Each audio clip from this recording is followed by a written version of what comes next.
In this video, I'd just like to take you through one of the products and platforms that I've been using this year called Flipgrid. It's a little video platform, and I've used it with adults and with GCSE students, and some things have gone remarkably well and some have been catastrophic failures. I just thought I'd share a few of those with you and maybe pique your interest into having a play with it yourself. So a quick introduction, I'm John Seedhouse. I'm based on Sutton campus, so I teach GCSE English and Functional Skills English. I've got a view of technology at this point in my career that give it a go. If it all goes horribly wrong, it gets horribly wrong. Everyone can have a bit of a laugh about it. You try again next time, and largely the learners will go along with you because at least they see it is a bit of fun and they kind of like to see a bit of fallibility anyway. So Flipgrid's a video platform.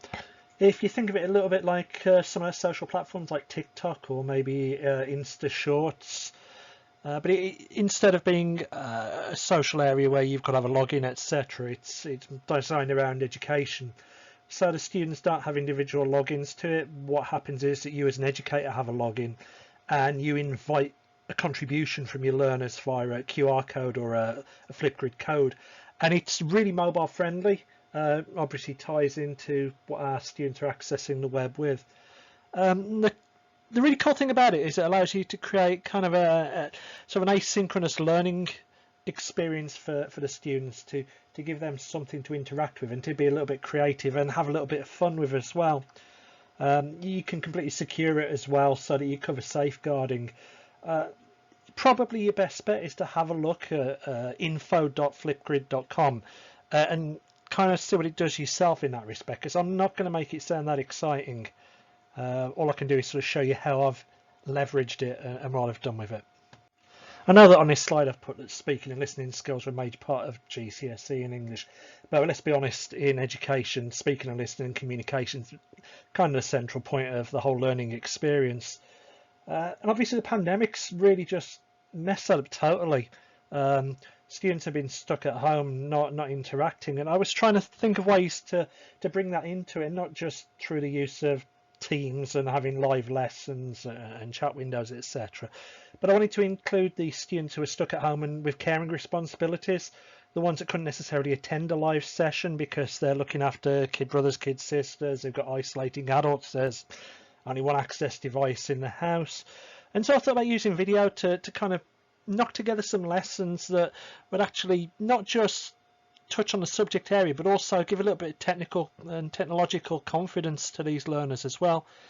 I think one of the main things that we've all discovered during the pandemic is that we assume that students were capable of doing stuff with tech. In actual fact, they weren't. They didn't have the first idea. They got all the gear and no idea, and we've had to kind of walk them through that process as well. So this ties into that methodology, and it's something I think we could all use a little bit better and a little bit more, and maybe go on a journey together with our learners, not just in our own heads. Often you end up getting ideas late at night for lessons, and this was a case in point for using Flipgrid. Totally blatantly stolen from the TV show, and I'm going to sort of use the educational fair use klaxon there to hopefully avoid getting sued by the BBC. I thought one way to make use of video might be to have a play around with the old two truths and a lie game. There's a link on the slide there, but if you go into Microsoft Stream, you'll find the lesson I actually ran for this if you want to see a bigger breakdown of it. I've got this really nice group of adults that I've been teaching functional skills to for a couple of years, and so what I did, I created a Flipgrid page with a breakdown of the task itself, which was to tell us a story and record yourself telling a story where you either tell the truth or you tell a lie, and then in the comments strand of that, it would be up to the other people in the class to ask questions or to say whether they felt it was true or a lie. Yeah, just like the TV show, you get the picture. And on that screen I also did a little bit of a video introduction to it as well, using Flipgrid. And you see on the right hand side there my black and white face with "Would I Lie to You" written by it. And I just let it run for a few weeks so that people could do it in their own time. It didn't form part of an evening's lesson, it was just there as an additional, and the idea being to get everyone to kind of start getting back used to communicating with each other and talking to each other and build a little bit of community spirit within the class. And people got into it, and put a response onto one that I put up, then created their own and started to comment on each other's as well. And conversations started to build on these individual video strands of people sort of digging in a little bit further and asking questions. And it was quite amusing, it's quite funny, you saw those interactions. And it actually did work quite a lot like the sort of banter on the television show as well. And that to me kind of rang a little bell that said this might just work as something that's social but also learning at the same time.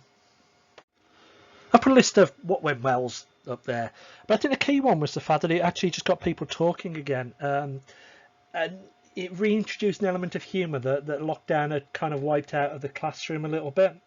I think with the adults it's always slightly different. You do have that upbeat feeling to the lessons because of who you're dealing with and the way in which you've got to try and pull them back into education.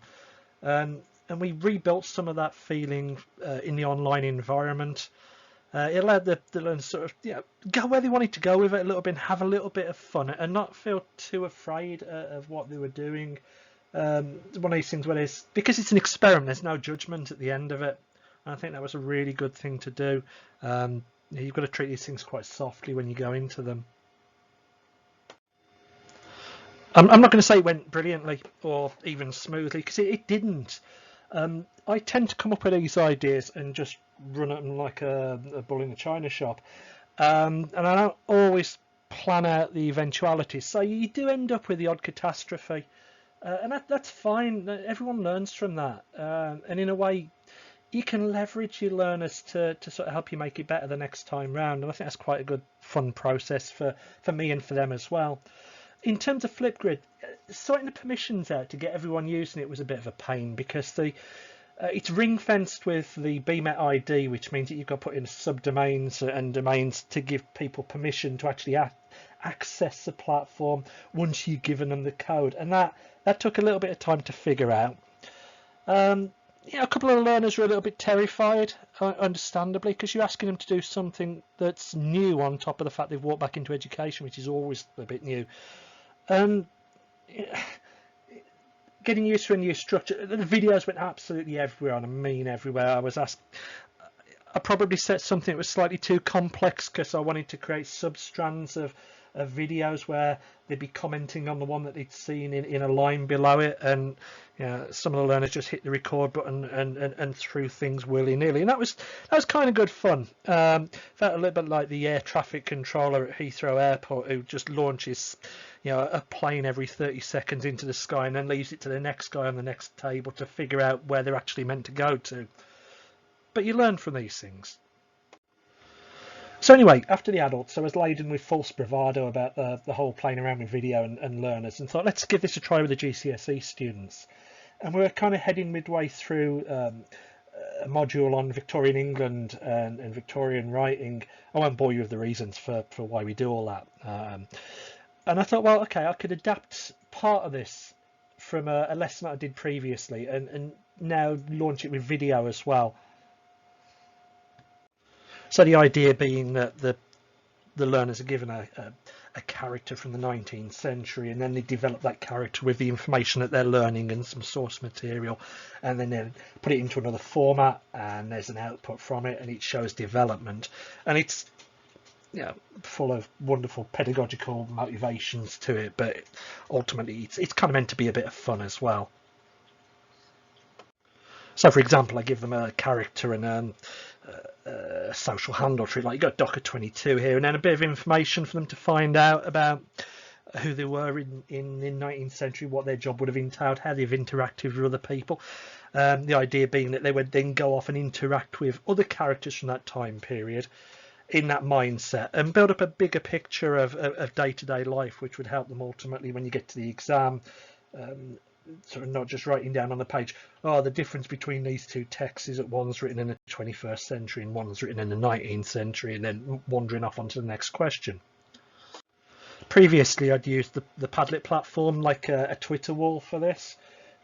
Give everyone access to Padlet, and then they go in and they tweet each other or put tweets out about what the day's gone. And that's worked quite well.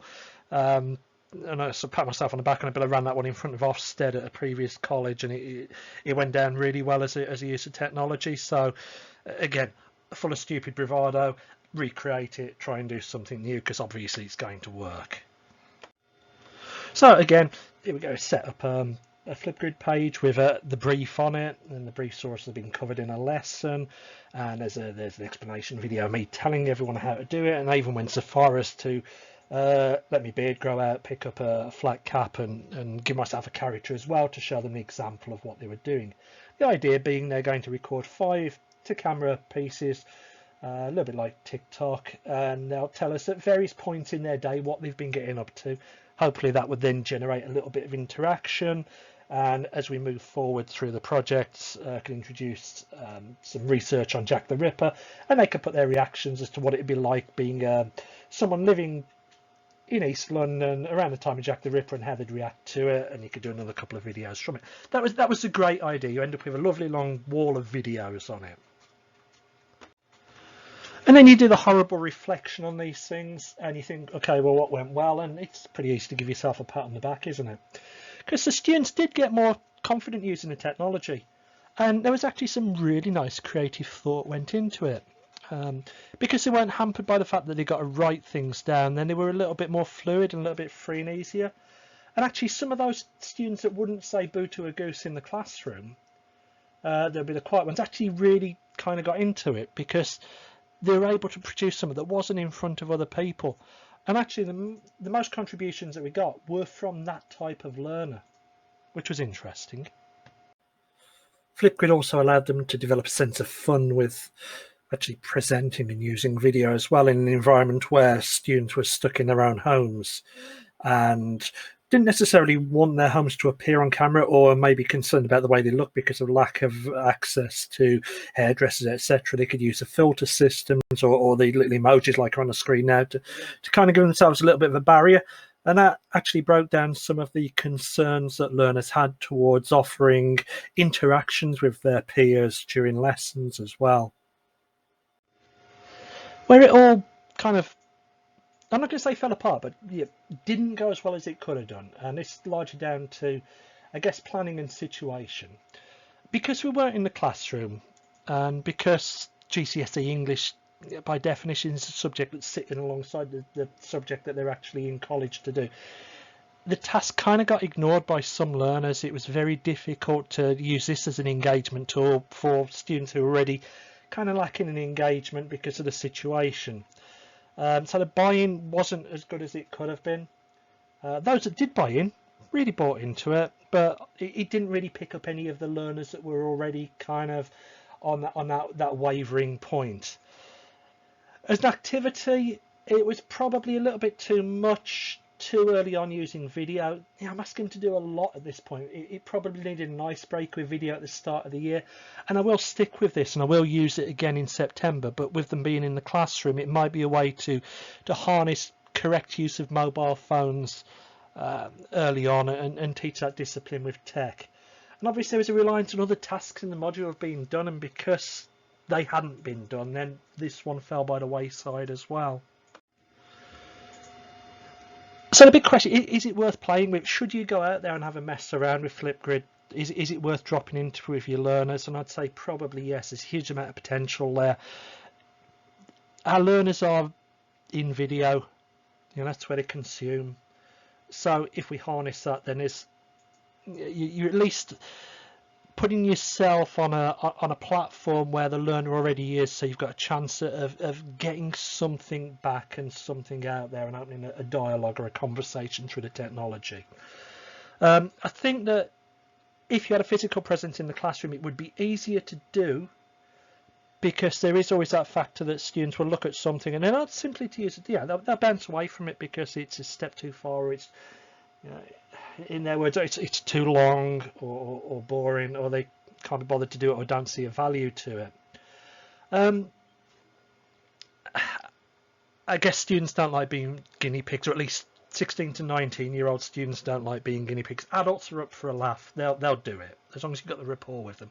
And students like the performing arts students, those that are a little bit more creatively minded, kind of buy into it.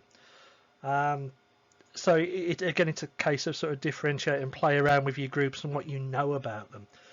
I would say start really small. and just do silly things and then build up to something that's actually a little bit more concrete. Dropping them in with 19th century Twitter war thing, that was really was a stage too far. But I understand that. I get that. It's something to try with. But maybe have a go with the Would I Lie to You as a starting point. That's quite good fun and quite easy to do and pretty easy to moderate. Probably try and give the students a feeling that they're owning it, because it is video. It is something that they're used to, and if you try to be too dictatorial with it, then you're taking away the fun factor from it straight away, and it becomes just another one of those, oh, we've got to do this, we've got to do that. And I don't think you're not going to win any battles with that, are you, at the end of the day? I think if you have got autonomous learners, and we do have some, we have some brilliant learners, some that are really taking ownership because you can see an output, you can see a direction where they're going, and you can see the skills that they need, then this asynchronous teaching style with video works really well. They've got something to show for it. They can download their own videos as well, and you've got something there that at least is teaching them a skill set they can take further forward. I think ultimately the outputs are okay with this, considering it was kind of on the fly experimentation in what has been an absolutely insane educational environment for the last 2 years. Yeah, it was alright. I don't think I destroyed anyone's life with it. I didn't destroy my own life with it. I don't think I broke any learners, and that's kind of key, isn't it? That's what we're all hoping for. So I really would encourage you, go and have a play with it. See if you could find something somewhere, even if it's just in your induction week, to tick off the box of mobile phone usage. That could be a way around it. And I'm more than happy to chat about my experiences at more depth as well. So ping me at any stage that you want to chat about it. And sort of finally, even if you don't use it as an interactive tool, one of the really nice features on Flipgrid is this thing called Shorts. And it literally is just a tool to allow you to record short video pieces to camera and then share them with a URL, and they're private apart from the person that receives the URL. So if you've got to do some feedback and you're using Class Notebook, or you've got a quick question that your student wants an answer to and you sent it you via chat and it needs a bit of explanation, you can use that function to do like a short video, a minute, 30 seconds or whatever, record it there and just share the URL. It's a really nice way to give quick feedback, and you can embed those videos straight into Class Notebook as well on the page where they've done the work. And students like that, they like to have the human voice rather than just the notes on the page. They do seem to buy into it. And if you're doing brief sort of explanation videos about your lessons, you can do them there. A couple of the ones that I did there rather than putting them on stream, because you remove that whole sort of single sign-in login to actually see it initially. So that's it, Flipgrid. Go and have a play, enjoy it. I think I've picked up stuff out of it that's kind of going to benefit me going into next academic year as well. Thanks very much.